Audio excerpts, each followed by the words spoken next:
Friends, today we are going to start our new chapter EM waves, electromagnetic wave, unit 5th. This one is unit 5th and the name of the chapter is electromagnetic wave. काफी छोटा chapter है ये, 2 और 3 marks में इसके question आते हैं, बस इससे ज्यादा नहीं आते, लेकिन आपको ये पढ़ना पड़ेगा अगर आप 100% मार्क्स लेना चाहते हो फिजिक्स में। काफी बच्चे हैं जो मेहनत कर रहे हैं इस चीज को लेकर, तो आपके लिए सब ज्यादा जरूरी बन जाता है 2 से 3 नंबर के लिए। ठीक है, इस चैप्टर को पढ़ने से पहले आपको इलेक्ट्रोमैग्नेटिक वेव पढ़ने से पहले आपको डिस्प्लेसमेंट करंट के बारे में पता होना चाहिए। किसके बारे में? Displacement current. अभी तक आपने जो करंट पढ़ा है वो कंडक्शन करंट पढ़ा है। कौन सा करंट पढ़ा है? Conduction current. क्या था ये कंडक्शन करंट? इलेक्ट्रॉन का फ्लो जिस साइड होता था उसके अपोजिट साइड में ही कंडक्शन करंट होता था। यानी कंडक्टर में जो इलेक्ट्रॉन फ्लो करते थे तो आप उसमें जो करंट को मेजर करते थे, करंट को ऑब्जर्व करते थे, उसको बोलते हैं कंडक्शन करंट, जिसका फॉर्मूला था I = Q/T। ठीक है, अब ये डिस्प्लेसमेंट करंट क्या है, कहां पर आया, कैसा होता है, मेजरमेंट कैसे करेंगे, फार्मूला क्या होगा इसका, और फिजिक्स में एक तरह से एक नई चीज ऐड हुई है, डिस्प्लेसमेंट करंट। पहले सारे सिर्फ करंट के बारे में ही पढ़ते थे। कौन से करंट के बारे में? कंडक्शन करंट के बारे में। एम्पियर सर्कुटल लॉ आपको याद होगा, एम्पियर सर्कुटल लॉ। इसने भी एक फार्मूला दिया था करंट को लेकर। क्या था वो? Line integral of magnetic field is equal to μ0 times of total current. ये आई क्या था? कई बुक्स में μ0 आई, बच्चा सिर्फ आई को ध्यान रखता है, but you know very well this current is total current inside the loop. Loop के अंदर का जितना भी करंट है वो आपके पास 2, 3, 4 जितने मर्जी हो सकते थे। देखो ये कोई मैंने लूप बना दिया, इसके अंदर से ये करंट I1 है, ये करंट I2 है, ये करंट I3 है। ठीक है, तो आपको टोटल करंट लेना होता था। क्या लेना होता था? टोटल करंट, जिसमें आप I1 plus I2 plus I3 लेंगे। देखो ये सेम डायरेक्शन में था, आपने प्लस के साथ ले लिया, बट जो अपोजिट डायरेक्शन में था वो कैसे लेना होता है? माइनस में। तो इस तरह से आपको ये टोटल करंट लेना होता था। यानी कि अगर आप इस फार्मूले में μ0 इंटू सिग्मा I भी लगाएंगे, सिग्मा I, तो ये ज्यादा ठीक रहेगा, क्योंकि जितने मर्जी करंट हो सबका आपने सम करना है, बट डायरेक्शन देखकर। कोई रिवर्स डायरेक्शन में है तो उसको माइनस में ले लो, बाकी सबको पॉजिटिव ले लो। बट ये फॉर्मूला अभी तक यहां तक कंप्लीट नहीं है, ये अभी तक इनकम्प्लीट फॉर्मूला। क्या है? इनकम्प्लीट। इस केस में जब करंट आपको इस तरह से दे दिया जाए। अब किसकी बात आ चुकी है? Displacement current. किसकी? डिस्प्लेसमेंट करंट की। यानी कि इस फार्मूले में अभी भी कुछ पेंडिंग है, कुछ ऐड होना है, कुछ चीज बाकी है, जो कि कौन से करंट की वजह से। देखो टोटल करंट आपने अभी भी जो दिया है वो सारा कंडक्शन करंट है, तो अब बात आ जाती है डिस्प्लेसमेंट करंट की। एक तो इस चीज को आप यहां पर लगाओगे, इसमें क्या, जहां भी करंट है, कितने भी करंट है, सबके साथ डिस्प्लेसमेंट करंट को भी आप स्टडी करोगे। अगर वहां पर ये थ्योरी अप्लाई हो जाती है कि यहाँ पर डिस्प्लेसमेंट करंट है, तो आपको वो भी ऐड करना पड़ेगा, यानी कि I के साथ प्लस ID डिस्प्लेसमेंट करंट भी करना पड़ेगा। दिस इज IC और इसको आप क्या डिनोट करेंगे? ID। ठीक है, तो इसको पढ़ेंगे। दूसरी बात, कैपेसिटर आपने पढ़े थे, parallel plate capacitor, single plate था, उसके लिए इलेक्ट्रिक फील्ड गॉस थ्योरम के एप्लीकेशन पढ़े थे ना, ये सब कुछ आपने। तो उसकी जरूरत अब फिर पड़ गई है। एक बच्चे ने भी उसके क्वेश्चंस, मतलब उसका आर्टिकल डिस्कस करने के लिए कहा था मेरे को, तो एग्जाम में भी दे रखा था पैरेलल प्लेट कैपेसिटर, तो काफी बच्चों का वो गलत भी हुआ है। आई डोंट नो आपने वो गलत क्यों कर दिया, सिंपल आर्टिकल था फिर भी गलत कर दिया वो। तो अगर थोड़ी सी भी उसमें प्रॉब्लम है तो आगे आप पढ़ने जा रहे हो डिस्प्लेसमेंट करंट के बारे में, तो वहां पे भी दिक्कत आ सकती है। तो थोड़ा सा वहां से स्टार्ट कर लेते हैं, लेंथी चलेगा थोड़ा सा ये चैप्टर इलेक्ट्रोमैग्नेटिक वेव, क्योंकि मेरे को बैक से स्टार्ट करना पड़ रहा है। सबसे पहले चार्ज प्लेट, चार्ज प्लेट, एक प्लेट चार्ज जो होती है वो कैसी होती है? Electric field due to charge plate, पूरा topic electric field due to a charge plate. Thin word लगा सकते हो, पतली। तो एक पतली चार्ज प्लेट लेंगे सबसे पहले आप, ये ले ली आपने एक चार्ज प्लेट, इसको आपने चार्ज कर दिया। You know very well, positive charge अगर आपने दिया है तो इसका इलेक्ट्रिक फील्ड कैसा होगा, कहां पर होगा? इसके सरफेस से निकलेगा, नॉर्मली निकलेंगी फील्ड लाइंस। फील्ड लाइंस कहां से निकलेंगी? नॉर्मली इस साइड भी निकलेंगी और अपोजिट साइड भी निकलेंगी,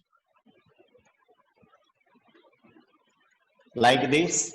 इलेक्ट्रिक फील्ड बैक साइड में भी यहां पर पैरेलल फील्ड लाइंस आप दिखाएंगे, यूनिफॉर्म इलेक्ट्रिक फील्ड इस तरह से शो करेंगे आप। अब बात आ जाती है इसके ऊपर इलेक्ट्रिक फील्ड की वैल्यू को कैसे मेजर कर सकते हो आप। तो इसके लिए आपने क्या करा था, ये आर्टिकल थोड़ा सा ध्यान करिए। आपने बीच में एक सिलेंडर एज्यूम करा था, इसमें सिलेंडर, ठीक है। इस सिलेंडर का सरफेस एरिया यहां पर भी लिया था, यहां पर भी लिया था, और इसके ऊपर यहां पर भी लिया था। ds, ds1 कह सकते हो, ds2 कह सकते हो, ds3 कह सकते हो। इसका नॉर्मल वेक्टर कहां होगा? यहां पर फॉरवर्ड, हॉरिजॉन्टल फॉरवर्ड। इसका कहां होगा? ऊपर की तरफ वर्टिकल अपवर्ड, और इसका नीचे की तरफ। तो ds वेक्टर यानी कि n कैप कहां पर होगा? इसका नॉर्मल कहां होगा? इसका ऊपर वर्टिकली अपवर्ड, इसका वर्टिकल डाउनवर्ड, और इसका हॉरिजॉन्टल फॉरवर्ड, ठीक है। क्योंकि इलेक्ट्रिक फील्ड और इसके अंदर एरिया वेक्टर के अंदर अगर 90 डिग्री एंगल है तो क्या होता है?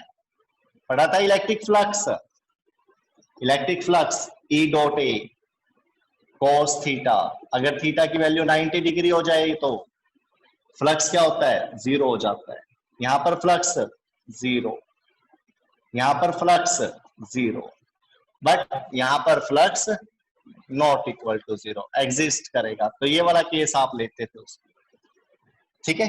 तो यहां पर आपने जो सरफेस एरिया लेना है S2 और S3 को छोड़ देना है, कैंसिल कर लेना है, सिर्फ S1 को लेके करना है। तो इसके अंदर आपने क्या देखा अभी, जो चार्ज प्लेट होती है उसका अगर आपको इलेक्ट्रिक फील्ड निकालना है किसी पॉइंट पर, तो वो कैसे? आप एक सिलेंडर की फॉर्म में यहाँ पर P पॉइंट ले लिया आपने, आप इस P पॉइंट पर इलेक्ट्रिक फील्ड निकालिए, यही आपका electric field due to a thin charge plate होगा। तो कैसे करते थे आप? यूजिंग गॉस थ्योरम करते थे आप इसको। क्या था वो? Phi is equal to Q upon epsilon not. Phi कौन सा? ये इलेक्ट्रिक फ्लक्स वाला। आप तो दो हो गए ना फ्लक्स, मैग्नेटिक फ्लक्स और इलेक्ट्रिक फ्लक्स, तो आपको यहाँ पे फुट में ई लगा लेना चाहिए इसके। दूसरा फाई इज इक्वल टू क्या होता है? ई एस कह लो या ई ए कोस थीटा कह लो, एरिया से ले लो इसको।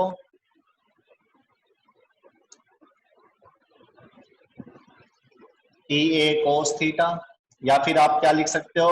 ई डी ए इंटीग्रेशन, ऐसे भी लिख लेते हो, ठीक है। तो ये दो इक्वेशन आपको हमेशा ध्यान रखनी है using Gauss theorem. Electric field निकालते वक्त आपको यही दो इक्वेशन बार बार यूज करनी पड़ती है, ठीक है। दूसरी बात, यहां से इलेक्ट्रिक फील्ड निकालना शुरू करेंगे। थीटा की वैल्यू 0 डिग्री, तो फाई इज इक्वल टू क्या हो गया? ई। बट जो ये शीट है इसका एरिया क्या लेना आपने? ए। जो ये एरिया चल रहा है, ये आपका जो एरिया है वो देखो पैरेलल लाइन इसमें से निकल रही है ना, ये सिलेंडर भी आपने इसी को एज्यूम करके बनाया है। तो इसका एरिया नहीं लेना आपको सिलेंडर का, आपको शीट का एरिया लेना है। यहाँ पर किसका लेना है? शीट का एरिया। सिलेंडर तो जस्ट सरफेस दिखाने के लिए करा गया था कि ऊपर का सरफेस और नीचे सरफेस कैंसल हो जाएंगे, अदरवाइज ये पूरे शीट का एरिया लेना आपको यहाँ पर। तो ये एरिया क्या होगा, दोनों साइड होगा, जिसकी वजह से आपको यहाँ पर क्या लगाना पड़ेगा, एरिया का double, 2 times of area, 2 times of area. This is electric flux due to a thin sheet. ठीक है, टोटल एरिया। अब इन दोनों इक्वेशन को इक्वल रख सकते हो आप, E इंटू 2a, डॉट खत्म हो चुका है इसका, बिकॉज थीटा की वैल्यू कितनी है, 0 डिग्री। सिर्फ एक ही केस लोगे P पॉइंट वाला, अगर आप इसको Q पॉइंट और R पॉइंट ले रहे हो तो 90 डिग्री करके आप इसको खत्म कर सकते हो। ये सिर्फ आपको बताने के लिए करा गया था कि और किसी सरफेस पे आप इलेक्ट्रिक फील्ड की वैल्यू 0 लेंगे, बिकॉज उसका नॉर्मल वेक्टर इलेक्ट्रिक फील्ड के साथ परपेंडिकुलर हो जाएगा, 90 डिग्री बना देगा। तो E into 2a is equal to Q upon epsilon, ये रहेगा। यहां से देखिए E इज इक्वल टू क्या हो जाएगा, Q upon a into 2 epsilon. ठीक है, यहां से Q अपॉन a क्या होता है, charge per unit area, surface charge density. क्या होता है ये, सरफेस चार्ज डेंसिटी। पता है ना, ये lambda is equal to Q upon L होता है, और जो रो होता है वो Q अपॉन V होता है। सरफेस वॉल्यूम और लीनियर चार्ज डेंसिटी तीनों पता है आपको। तो Q अपॉन A को आप क्या लिख सकते हो, सिग्मा अपॉन में 2 एप्सिलॉन। क्या आ गई ये, electric field due to a thin charge plate. ये तो है आपका थिन चार्ज प्लेट के लिए। अगर तो पैरेलल थिन चार्ज प्लेट हो तो, टू पैरेलल, अगर पैरेलल हो जाए तो, दो प्लेट्स पैरेलल हो जाए तो क्या होगा, आपने तो ये इलेक्ट्रिक फील्ड यहां पर निकाल लिया, कितना आया, सिग्मा अपॉन 2 एप्सिलॉन। यहां पर कितना आएगा, सिग्मा अपॉन 2 एप्सिलॉन। हाँ, उस डायरेक्शन में आप पॉजिटिव ले सकते हो इसको, और इस डायरेक्शन में नेगेटिव ले सकते हो, क्योंकि ये माइनस में आ गया ना इस तरफ, डायरेक्शन देखिए इलेक्ट्रिक फील्ड इस तरफ, तो प्लस माइनस को ऐसे ले सकते हो आप। ठीक है, लेकिन रहेगी वैल्यू दोनों सेम, बस डायरेक्शन का फर्क होगा। चलो अब दो पैरेलल प्लेट के लिए पढ़ेंगे। रिजल्ट निकाल दिया एक शीट के लिए आपने, अब दो पैरेलल प्लेट के लिए पढ़ेंगे। अगर दो प्लेट गिवन हो,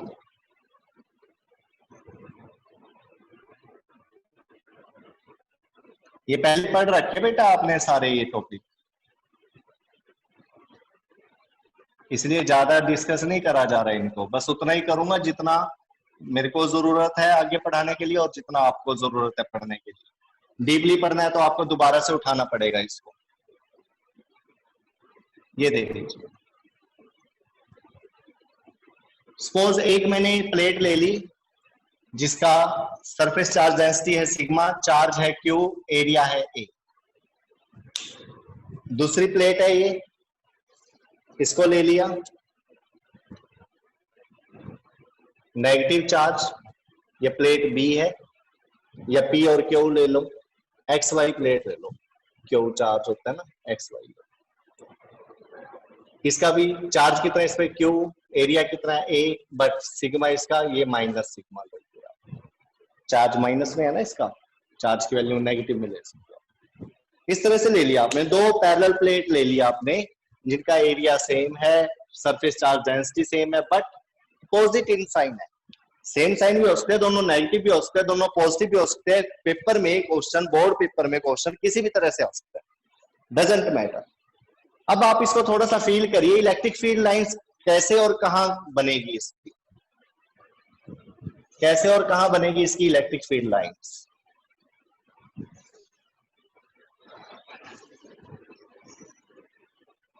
रीजन तीन टाइप के बना लोगे आप, इसमें तीन टाइप में डिस्ट्रीब्यूट कर दोगे इसके रीजन को, नंबर 1, नंबर 2 एंड नंबर 3। थोड़ा सा फील करिए, इसमें से जो लाइंस होंगी किस तरफ जाएंगी वो, इलेक्ट्रिक फील्ड लाइंस इस तरफ, ठीक है, इधर से इस तरफ, ओके। इस वाली से माइनस है, ये माइनस वाली से क्या होता है, प्लस वाली से इस तरफ जाएंगी, माइनस वाले के, माइनस वाले से क्या होती है, माइनस वाली लेती है यहां से, है ना, इस तरह से लेती है ये, तो ये क्या होगी, इसकी एंट्री करेगी यहां पे, मतलब एंट्री करने का मतलब क्या होगा, इस तरह से, ठीक है, और इधर से इस तरह से। तो ये जो प्लस वाला है इस पॉइंट पर, यहां पर बीच में पॉइंट देखिए, कोई पॉइंट पी है सेकंड रीजन के अंदर, यहां से जो इलेक्ट्रिक फील्ड की वैल्यू होगी वो कितनी होगी, सिग्मा अपॉन 2 एप्सिलॉन, क्या होगी, सिग्मा अपॉन 2 एप्सिलॉन प्लस की, इधर से ये वाली कितना फील्ड लगाएगी, minus sigma upon 2 epsilon, minus की वजह से कितना आ जाएगा इस पे, minus sigma upon 2 epsilon, but एक की डायरेक्शन इस तरफ है और दूसरी की डायरेक्शन इस तरफ है, दोनों क्या हो जाएंगी, अपोजिट। तो E1 और E2 का सम कैसे करेंगे, E1 plus sorry E1 minus E2 करके, या E1 प्लस माइनस E2 आप लिख सकते हो। नेट इलेक्ट्रिक फील्ड कैसे निकाल लोगे पॉइंट P पर, इन दोनों को प्लस करके, जो ये प्लस वाली वैल्यू है इसकी क्या हो जाएगी, sigma upon 2 epsilon nought plus minus, और माइनस E2 की वैल्यू भी क्या है, माइनस में है, तो माइनस माइनस क्या हो जाएगा, प्लस, तो ये वैल्यू क्या आ जाएगी आपके पास, sigma upon 2 epsilon nought plus sigma upon 2 epsilon nought, from there the net electric field at the centre by two thin parallel plate sheet will be equal to sigma upon epsilon naught। यहां पर 2 खत्म हो जाएगा, half half ये दोनों क्या हो जाएंगे, ऐड हो जाएंगे, हाफ और हाफ ये दोनों क्या हो जाएंगे, ऐड हो जाएंगे। इसी तरह से अगर यहां की बात करी जाए तो ये इधर भेज रहा है, बट ये इलेक्ट्रिक फील्ड को एक तरह से माइनस वाला प्लस वाले इलेक्ट्रिक फील्ड को अपने पास खींचेगा, क्या ये उधर जाने देगा इलेक्ट्रिक फील्ड लाइंस को, जाने ही नहीं देगा ये माइनस वाला इसकी इलेक्ट्रिक फील्ड लाइंस। लेकिन फिर भी अगर आप ये करना भी चाहते हो तो क्या करेंगे, इस रीजन में इलेक्ट्रिक फील्ड प्लस की वजह से इस तरफ, माइनस की वजह से इस तरफ, और दोनों कैंसिल होकर क्या देंगे, इलेक्ट्रिक फील्ड 0। इस तरफ क्या होगा, अगेन इस तरफ भी 0, तो बीच में सिर्फ आपको इलेक्ट्रिक फील्ड मिलेगा, वो भी क्या मिलेगा, सिग्मा अपॉन एप्सिलॉन नॉट। कब, जब दो पैरेलल थिन चार्ज प्लेट हो, यानी कि दो चार्ज प्लेट है, अपोजिट साइन के साथ है, एक प्लस है और एक माइनस है, तो उसके बीच में सिंपल सी बात एक आपको पता लग चुकी है, और वो क्या है, अगर दो प्लेट पॉजिटिव और नेगेटिव है तो इनके बीच में इलेक्ट्रिक फील्ड होता है, क्या होता है, इलेक्ट्रिक फील्ड। ये बात पता है आपको।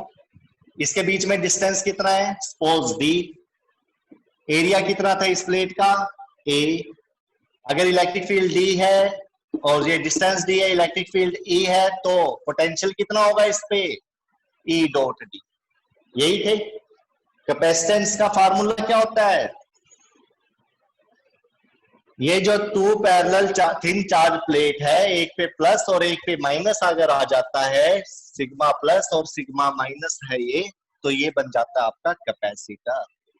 क्या बन जाता है, कैपेसिटर। देखो थिन शीट ली, उस पे इलेक्ट्रिक फील्ड निकालना सीखा, उसके बाद 2 थिन शीट ली, एक प्लस और माइनस की ली, दोनों प्लस की भी ले सकते हो आप, लेकिन उस कंडीशन में आप उसको कैपेसिटर नहीं बोलोगे, दोनों माइनस ले सकते हो तब भी कैपेसिटर नहीं बोलोगे, एक साइड पॉजिटिव एक साइड नेगेटिव होगी तो आप इसको क्या बोल देंगे, कैपेसिटर बोल देंगे, ठीक है।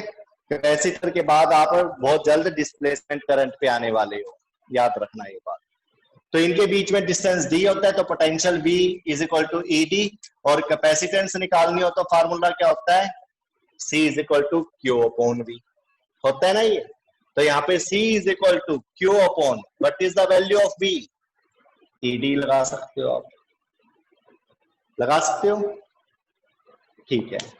अब E की वैल्यू कितनी होगी यहाँ पर, देखो दो चार्ज प्लेट के एक प्लस एक माइनस के बीच में E की वैल्यू कितनी होती है, सिग्मा अपॉन एप्सिलॉन। ये सारा का सारा इकट्ठा करा जा रहा है फिजिक्स के जितने भी पॉइंट थे। तो यहाँ पर आप Q अपॉन E की वैल्यू क्या लगा सकते हैं, सिग्मा अपॉन एप्सिलॉन, ठीक है। सिग्मा की वैल्यू कितनी होती है, Q upon A, surface charge density, put करिए C is equal to Q upon Q by A epsilon not, और साथ में ये Q से Q क्या हो जाएगा, कैंसल, A एप्सिलॉन नॉट कहाँ आ जाएगा, ऊपर, और D कहाँ आ जाएगा, नीचे। तो this is the capacitance of parallel plate capacitor, मतलब कितना चार्ज ये स्टोर कर सकता है, ठीक है। सॉरी, कैपेसिटी कितनी है इसकी चार्ज स्टोर करने की, वो आप निकाल सकते हो इस फॉर्मूले से, A epsilon not upon D। तो यहां तक आया आपकी समझ में, कोई प्रॉब्लम, कोई डाउट यहां तक? थिन प्लेट के लिए हो, पैरेलल प्लेट के लिए हो, और उसके बाद कैपेसिटर का बता दिया गया, थोड़ा सा हल्का सा और बता देते हैं। अगर आपने इसके बीच में कोई डाइइलेक्ट्रिक डाल दिया, डाइइलेक्ट्रिक मीडियम, चाहे वो वाटर हो, चाहे कोई माइका हो, क्वार्ट्ज हो, ये सब डाइइलेक्ट्रिक कांस्टेंट होते हैं। वाटर की 80 होती है वैल्यू, माइका ग्लास की 6 to 10 के करीब होती है। तो एक चीज देख सकते हो आप, तो ये formula C is equal to A epsilon not D ना रहकर K इसके साथ मल्टीप्लाई में आ जाता है। यानी कि अगर dielectric medium parallel plate capacitor के बीच में इंट्रोड्यूस किया जाए तो वो कैपेसिटेंस को इंक्रीज करता है। अगर डाइइलेक्ट्रिक मीडियम, कोई भी डाइइलेक्ट्रिक मीडियम है, अगर आपने इसके बीच में कुछ भी डाला, दो प्लेट के बीच में कुछ भी डाला, तो वो कैपेसिटेंस को क्या करेगा, इंक्रीज करेगा। लेकिन इससे ही पहले आपने force, electric field, potential, work done, ये फार्मूले पढ़े थे। फोर्स का फार्मूला क्या पढ़ा था आपने, 1/4 pi epsilon not Q1 Q2 upon R square. थोड़ा सा बता रहा हूं ये मैं आपको, क्योंकि रिवीजन का भी टाइम ही है एक तरह से, थोड़ा सा पढ़ लो इसके बारे में। 1/4 pi epsilon not Q upon R square, 1/4 pi epsilon not Q by R, और अगर आप देखें वर्क डन का फार्मूला था 1/4 pi epsilon not Q1 Q2 upon R। इन सब के अंदर एप्सिलॉन नॉट जो है वो डिनोमिनेटर में है। तो अगर आपने दो चार्ज के बीच में डाइइलेक्ट्रिक डाल दिया तो आपका फार्मूला ये बन जाएगा, यहां पर K लग जाएगा सबके साथ। और इसका मतलब क्या है, अगर K को डाल दिया आपने, देखो K की वैल्यू वैक्यूम के लिए 1 होती है, वैक्यूम के लिए क्या होती है, 1 होती है। अगर आपने वाटर डाल दिया दो चार्ज के बीच में तो क्या होगा, 80 गुना फोर्स कम हो जाएगी उसकी। अगर आपने इलेक्ट्रिक फील्ड नोट करा तो भी वो 80 गुना कम हो जाएगा, 80th रह जाएगा, 1/80। इसमें कर दिया तो ये भी कम हो जाएगा, ये भी कम हो जाएगा, बट कैपेसिटेंस क्या हो जाएगी, इंक्रीज हो जाएगी। ये थोड़ा सा मैं आ गया था माइंड में, तो इसलिए बता दिया कि डाइइलेक्ट्रिक अगर डालते हैं तो कैपेसिटेंस तो इंक्रीज हो जाती है, but force, electric field, potential and work done, ठीक है, ये सारे के सारे पोटेंशियल एनर्जी ये क्या हो जाते हैं, ये कम हो जाते हैं, डिक्रीज हो जाते हैं, कम कर दिए जाते हैं, ठीक है। इसके बाद यहां तक आपको सब कुछ समझ में आ गया है। ये कैपेसिटर का भी आ गया, पैरेलल प्लेट कैपेसिटर क्या होता है, क्या करा आपने इसमें, C is equal to Q upon V, V की वैल्यू ED, E की वैल्यू सिग्मा अपॉन एप्सिलॉन नॉट, कहां से आई, इन दोनों के बीच से। यानी कि आपको पहले टॉपिकों की नॉलेज होगी तो ही अगले टॉपिक आप कर सकते हो, तो ये रिजल्ट आपको याद रखने जरूरी है, तो नोट कर लीजिए ये सब। इसके बाद जो हमारा आर्टिकल है वो है डिस्प्लेसमेंट करंट का। किसका, डिस्प्लेसमेंट करंट का। दो प्लेट दिख रही है आपको, ये पॉजिटिव और नेगेटिव। यस, इसी को लेकर काम करना है आपने, इसी को लेकर पता करेंगे कि कहां है डिस्प्लेसमेंट कर।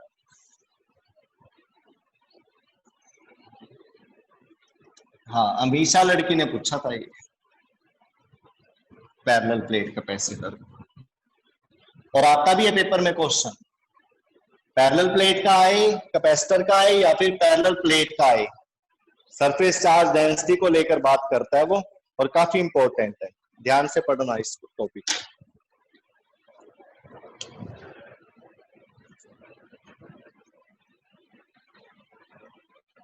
डिस्प्लेसमेंट करंट बाद में डिस्कवरी हुई इसकी, मैक्सवेल ने बताया इसके बारे में, मैक्सवेल ने ऑब्जर्व करा था, मैक्सवेल ऑब्जर्वेशन। ठीक है, सबसे पहले दो प्लेट्स बनाइए,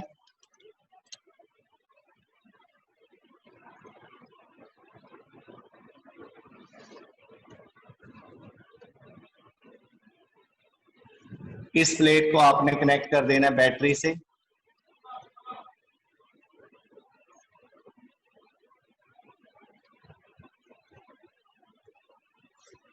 ठीक है, बैटरी से करंट पास होगा, यहां पे कौन सा चार्ज राइज हो जाएगा, यहां पर पॉजिटिव चार्ज, ठीक है, इस पे कौन सा हो जाएगा, नेगेटिव चार्ज। लेकिन एक चीज ध्यान से, दो प्लेट है ये आपके पास एक्स एंड वाई,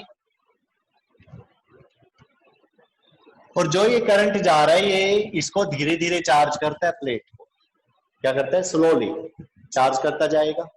तो एक तरह से जो ये पॉजिटिव चार्ज ये एक्वायर कर रहा है ये क्या होता जाएगा, इंक्रीज होता जाएगा। इधर से ये जो नेगेटिव चार्ज है ये क्या होता जाएगा, इंक्रीज होता चला जाएगा, जिसकी वजह से इनके बीच में जो ये पॉजिटिव नेगेटिव है, सबसे पहले तो इनके बीच में क्या चीज आएगी, आप कह दोगे सर इलेक्ट्रिक फील्ड, क्या आ जाएगी, इलेक्ट्रिक फील्ड। लेकिन अभी आपने पढ़ा था एक पॉजिटिव प्लेट है और एक नेगेटिव है, उनके बीच में इलेक्ट्रिक फील्ड होता है, लेकिन वो यूनिफॉर्म होता है। कैसा होता है, यूनिफॉर्म। बट यहाँ पर केस क्या है, एक प्लेट पहले कम चार्ज थी, फिर दो ज्यादा हो रही है, फिर ज्यादा हो रही है, तो इसका मतलब इसके बीच में जो इलेक्ट्रिक फील्ड है वो भी क्या होता जा रहा है, पहले कम था, ठीक है, फिर क्या हो गया, ज्यादा हो गया, स्ट्रॉन्ग इलेक्ट्रिक फील्ड, फिर क्या हो गया, और ज्यादा हो गया। तो ये इलेक्ट्रिक फील्ड क्या हो रहा है, यहां पर इलेक्ट्रिक फील्ड क्या हो रहा है, चेंज हो रहा है, इंक्रीज हो रहा है, क्या हो रहा है, इंक्रीज हो रहा है। इसी को मैक्सवेल ने ऑब्जर्व करा, कैसे करा ऑब्जर्व, उसने मैग्नेटिक नीडल लाकर यहां पर रखी पहले, तो उसने देखा यहां पर डिफ्लेक्शन हो गया। क्यों हुआ वो डिफ्लेक्शन, क्योंकि करंट चल रहा था, करंट के चारों तरफ मैग्नेटिक फील्ड होगा, और मैग्नेटिक फील्ड इसको क्या कर देगी, डिफ्लेक्ट कर देगी। यहां पर रखा उसने, यहां पर भी क्या हुआ, डिफ्लेक्शन मिल गया उसको, क्या मिला, डिफ्लेक्शन। कहां से पता था ये, करंट कैरिंग कंडक्टर के पास में मैग्नेटिक नीडल डिफ्लेक्ट होती है, किसने बताया था ये, 10th क्लास में पढ़ रखा आपने, ओर्स्टेड ने, किसने बताया था, ओर्स्टेड। ओर्स्टेड एक्सपेरिमेंट करा था ना आपने, स्नो रूल भी पढ़ा था, ओर्स्टेड। कमाल की बात देखिए, जब इन दो प्लेट के बीच में ये नीडल लेकर आए गैल्वेनोमीटर, तो यहां पर भी क्या हुआ, डिफ्लेक्शन हो गया। क्या हो गया, डिफ्लेक्शन मिला, डिफ्लेक्शन आकर हेयर। अब बात आ जाती है कि मैग्नेटिक फील्ड गैल्वेनोमीटर अगर डिफ्लेक्ट करता है तो इसका मतलब क्या है, कि उसके चारों तरफ कहीं ना कहीं मैग्नेटिक फील्ड है। क्या है, मैग्नेटिक। और मैग्नेटिक फील्ड कब होता है, जब करंट होता है। क्या होता है, करंट। करंट तो यहां पर नहीं था, इन दो प्लेट के बीच में करंट की वैल्यू कितनी है, 0, तो मैग्नेटिक फील्ड भी कितना होना चाहिए, 0। तो डिफ्लेक्शन, नो डिफ्लेक्शन होना चाहिए था इन दोनों प्लेट के बीच में। बट डिफ्लेक्शन मिल रहा है, डिफ्लेक्शन है, तो इसका मतलब क्या है, मैग्नेटिक फील्ड है इनके बीच में, मैग्नेटिक फील्ड आया है यहां पर इन दो प्लेट के बीच में कहीं पे, तभी तो डिफ्लेक्शन हुआ है। और अगर मैग्नेटिक फील्ड आया है तो इसका मतलब यहां पर करंट भी है इन दो प्लेट के बीच में, और इसी करंट को क्या बोला गया है, डिस्प्लेसमेंट करंट। इसी करंट को क्या बोला गया है, डिस्प्लेसमेंट करंट। ठीक है, इसके बारे में ज्यादा स्टडी नहीं कर रखा है। एम्पियर सर्कुटल लॉ, अब एम्पियर सर्कुटल लॉ जो था वो फार्मूला सिर्फ ये नहीं रहेगा, इसके साथ करंट के साथ, पहली बात तो ये करंट आई नहीं है, समेशन ऑफ करंट आई है, जितने भी करंट है सबको ले लीजिए अलजेब्रिक सम करके, कोई प्लस भी हो सकता है और कोई माइनस भी हो सकता है। बट अब आपने इसके साथ में क्या लगा देना है, क्या लगा देना है, आईडी, डिस्प्लेसमेंट करंट। अपनी सहूलियत के लिए इस आई को आप कंडक्शन करंट ले लीजिए, और ध्यान रखना इसको समेशन के साथ लिख लीजिए अपने माइंड में, इस तरह से लिख लीजिए इसको, आईसी प्लस आईडी। ठीक है, आईडी तो एक ही मिलेगा आपको, आईसी का काफी हो सकते हैं लूप में, समेशन कर लीजिए इनका, और आईडी भी है तो इसका भी समेशन कर लेना, क्योंकि देखने में फार्मूला कुछ होता है और माइंड में उसकी जो पिक्चर होती है आपको कुछ और फिट करनी पड़ती है। ठीक है, तो यहां से आपको पता लग गया डिस्प्लेसमेंट करंट होता है ये। ओके, अब बात आ जाती है, अगर ये डिस्प्लेसमेंट करंट यहां पर है तो उसकी वैल्यू कैसे मेजर करोगे, कितना करंट होगा वो, क्योंकि आपको एम्पियर सर्कुटल लॉ में लगाना पड़ सकता है, यहाँ पे लगाना पड़ सकता है ना आईडी। हाँ, तो दो प्लेट है, उनके बीच का जो डिस्प्लेसमेंट करंट है वो आप कैसे निकाल सकते हो, तो उसके लिए थोड़ा सा डेरिवेशन करेंगे, करें। ठीक है, सबसे पहली बात, डेरिवेशन करने से पहले आपको क्या क्या पता होना चाहिए, इलेक्ट्रिक फील्ड। देखो, दो प्लेट पे चार्ज अगर कांस्टेंट है प्लस माइनस, तो इलेक्ट्रिक फील्ड कांस्टेंट रहता है। कांस्टेंट इलेक्ट्रिक फील्ड होगा तो मैग्नेटिक फील्ड क्या होगा, नहीं होगा। फैराडे ने बताया था ना, मैग्नेटिक फील्ड चेंज करो इलेक्ट्रिक फील्ड मिल जाएगा, इलेक्ट्रिक फील्ड चेंज करोगे तो मैग्नेटिक फील्ड भी मिलेगा। देखो, रिवर्स कन्वर्स हमेशा ये ट्रू है इसके अंदर। तो यहाँ पर चेंजिंग इलेक्ट्रिक फील्ड है, चेंजिंग इलेक्ट्रिक फील्ड है।